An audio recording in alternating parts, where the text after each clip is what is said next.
Hello my beautiful people and welcome back to my channel. It's your girl, that's Otaku, and I'm hoping that this is your first time here. That way I know that new people are coming over to my channel. If you are returning, thank you so much for coming back to see more of what I have to say, because you know I always have opinions. Over here we like to believe that animated characters, whether it be from cartoons, anime, movies, all the sorts, are way better than actual human beings, because have you taken a look at humanity? It's kind of disgusting. So we just come over here to talk about happy things or sad things or just anything that doesn't have to do with what's actually going outside in the real world to some extent. Romantic tastes, romantic relationships of the sorts within anime. We have always known anime couples to be like either over dramatic, over idealized, sometimes realistic, depending on what genre you're having. We have shipping wars over it, whether you are shipping the boys' love or the girls' love or all in between or whatsoever, or some non-human ships that should never exist in the actual form. But we all know that anime has a lot to talk about when it comes to the romance department. A few weeks ago on my channel, I talked a little bit about how a lot of my romantic interests in real life have been influenced in part by some of my anime tastes. We talked a little bit about how your anime husbandos, you'll think, oh, they're so sweet, oh, this is such a good relationship, like hashtag goals. But then when you really look back at it, you're looking at it as just like, this is all really toxic and none of this should ever play out in real life. Hopefully you don't reflect these relationships in your everyday life. So I talked about the men, but I like both. So let's talk about the women now. Let us talk about the toxic anime women, because there are a lot of them and a lot of tropes and stereotypes that have gone on through the anime community. They are well loved by so many people, but to some extent they are toxic AF. Some classic examples would be Yuno Gasai from Future Diary being the ultimate example of the yandere. Naru from Love Hina, who is the other example of the tsundere character. The tsundere and the yandere have been beloved by anime fanatics for years. Those are the main tropes that have been perpetuated and beloved within the anime community. And I'm here to tell you that we gotta, not that we have to stop, you can still love your face, but also like we just really gotta be honest here and just have an honest conversation that these characters were kind of toxic to their love interest, and here is why. The first example that we're going into is one of my classics, and if you are a person that loves the isekai genre, then you might know this romantic classic, The Familiar of Zero. We have the introduction of the character with the pink hair. Her name is Louise Francoise Leblanc de Valle. I think she has a really long name, but we'll just call her Louise, or in the show they call her Zero. They call her Zero because in this world, every character, they go to a magical school, everybody, there is magic, there is magicians, there are wizards, there are dragons, there are all these elements of magic, and then you have this guy named Saito who comes from the real world in Japan, modern day Japan, and he somehow winds up in their magical world. Louise is of a family, I believe she's a family of nobility, and she has all of this clout behind her name, her family name, but she cannot perform magic. She's terrible at magic. She's called the Zero of her school. One day she comes across Saito, and long story short, Saito becomes her dog. She literally calls him a dog, treats him like a dog, and is very much not nice to the man. But somehow that is the main couple we're supposed to be rooting for. You got Louise out here making Saito sleep in a barn, making him wear a collar, calling him dog. What else?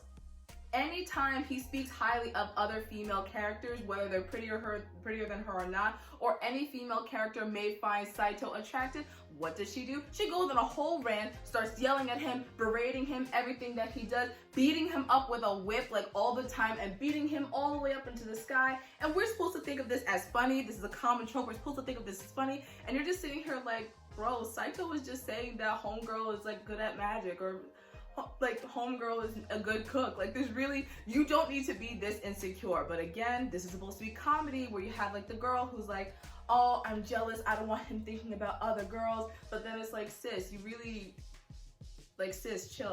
Essentially, a tsundere character, who Louise is archetyped as, is a type of girl who doesn't like to communicate her emotions, doesn't like to let the main guy know that she likes him, but instead shows her feelings through violence. Now, again, we're supposed to think of this as cute, but high-key, it's like, nah, these are abusive relationships, and we really, like, this is just not the way. Like, you can't be beating up your partner every time you feel insecure. Like, I'm not sorry, sis, but you need to go see some therapy. Maybe Ayanla from Fix My Life, like Alana Fix My Life, maybe she can help you, but like I forgot to mention, there's a huge power dynamic that is completely ignored here. Louise is of nobility, and Saito is essentially her servant. So one, you have a really uncomfortable power dynamic, and you can have couples that have healthy relationships with that power dynamic, but the problem comes when the person of the higher position does not try to level the playing field. If you are a person of power in the relationship, you should do some type of leveling within yourself to make sure that your partner also feels empowered within themselves, and you guys feel like you can come to some type of agreement and feel like a team and have a healthy bond together.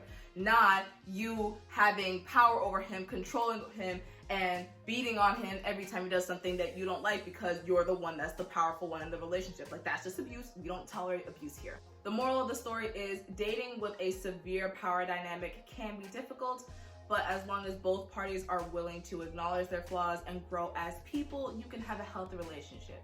But if you have someone that doesn't respect your own sense of humanity and is calling you a dog, you might be out of luck there. The show that we are going to talk about is Citrus. Now, Citrus came out in, I believe, 2016, 2015, one of those years. This is an example of a Yuri anime. If you don't know what Yuri means, Yuri is any anime that has to do with girl-on-girl love, so it's a same-sex relationship. Yay for representation.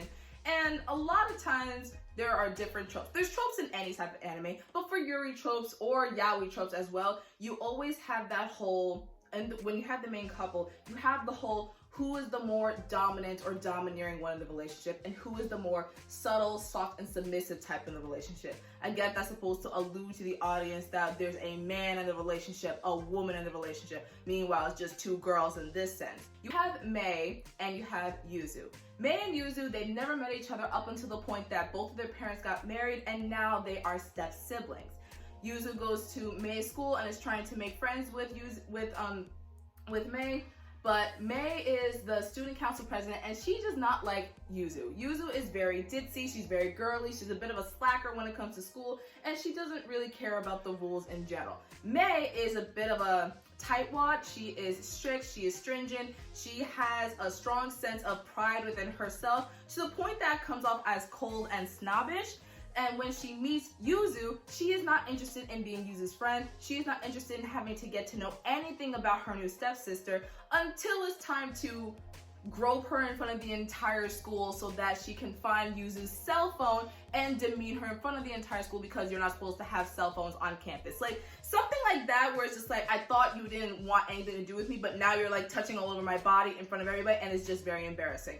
Mei does not have a concept of consent. And that is a really important red flag that honestly turned a lot of people off from this show.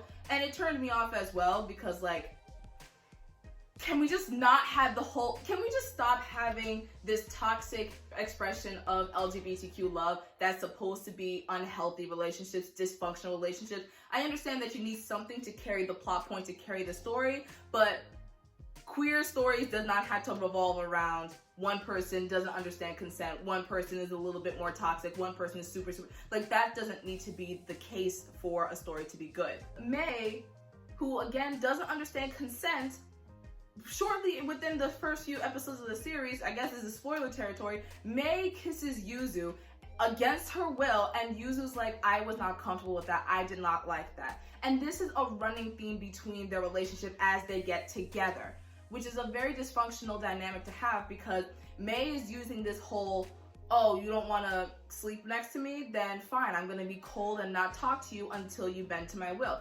Unintentionally or not, that's not something that is fair to your partner.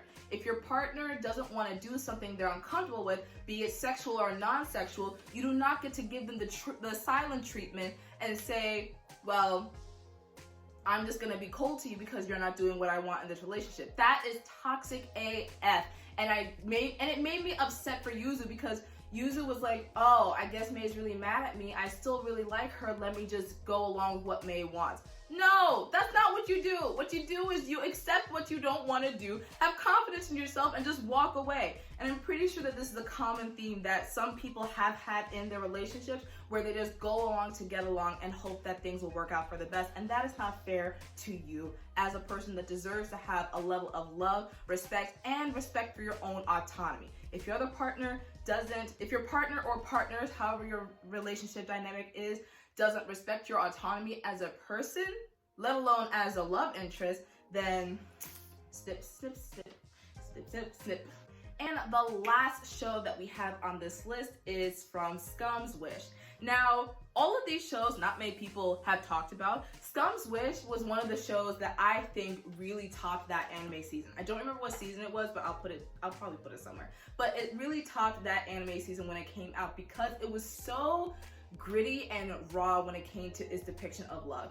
You have the main story of, and I forgot the main characters, but you have the two main characters. They're high school students. They both love someone that they can never be with, whether it's someone that's much older than them, someone that's in a position of power above them and all that stuff.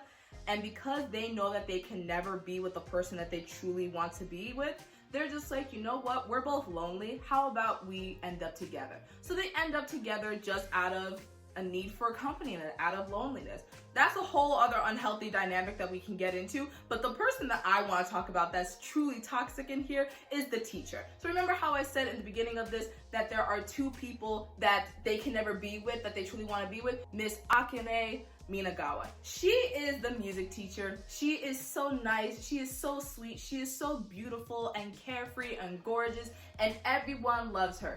Teachers love her. The kids, all the guys in the school want to date her. They all have fantasies about her, and she's just living for it. She's living for the attention. She understands that she is not capable of love. She's not capable of love, but she is capable of using other people's love of her to her advantage.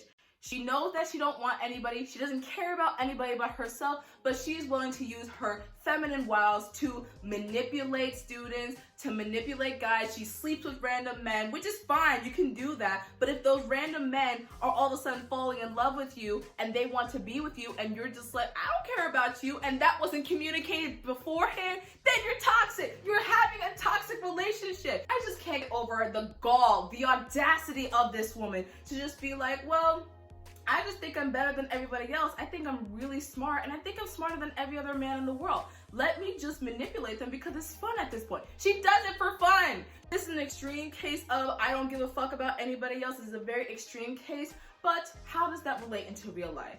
Not having the terms of your relationship discussed before you get physical with someone, before you get romantically involved with someone, not having the barriers or the setup ready for what both of you guys want can really be detrimental to, if not one person, both or all parties involved. This woman has no regard for anybody else's feelings but herself. Just like how a lot of people in life will have no regards for your feelings but themselves. They just want to get their own, they just want to get what they want out of you and then leave. You need to be able to discern whether someone is there truly for you, but also on the other side, you have to be understanding that you cannot be taking advantage of people because they are in love with you, because they are attracted to you, because you have certain things that they want. So those are just 3 examples that I had ready off the top of my head. I can very well go into so many different women in anime that have been toxic. Like, we can talk about both Nanas in their own way from Nana. We can talk about Kagura from Fruits Basket. If you want a part 2 of this, whether it's for men or women, you can go ahead and comment down below if that's what you want. I just wanted to talk about my infatuation with these women because at the time of watching it, I was just like, these women are beautiful. I love them. I am attracted to them. I don't know why, but then you look back and you're just like, this is not right, this is not right. I hope you enjoyed this video, and I do hope that you watch some of the shows that I talked about today, and you comment down below what you thought and what other anime characters, female, male, otherwise, that you can think of that fall into this whole toxic mindset. And until next time, I shall see y'all later. So, bye!